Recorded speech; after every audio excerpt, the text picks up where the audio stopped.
Happy Tuesday, everyone, and thanks for checking in a weather bug. I'm meteorologist Todd Nelson with a look at that national coast-to-coast forecast. Hope you had a wonderful Labor Day weekend.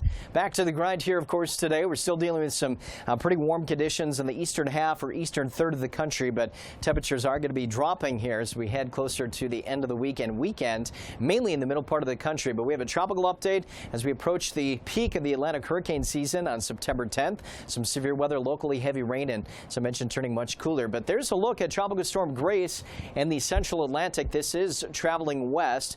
Looks like some of the thunderstorms around the center of that particular area of circulation intensified a little bit overnight early this morning, but still kind of a weak system. Tropical depression strength potentially here as we get into the week ahead as it approaches the Lesser Antilles, so not much happening with Grace. But in the Pacific, we still have a pretty active go of things.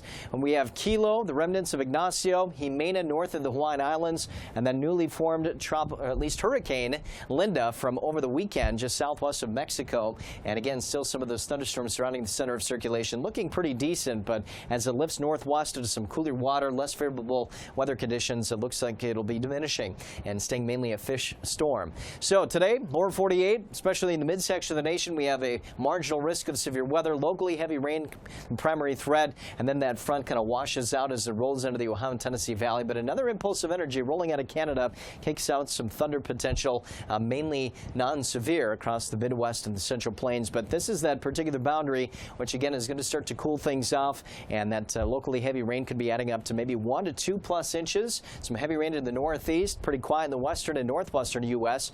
as this cooler weather starts to kind of funnel out of Canada with a pretty frequent basis now. And 77 in Minneapolis, 90 in St. Louis, and our friends in D.C. still very summer-like today, and 93.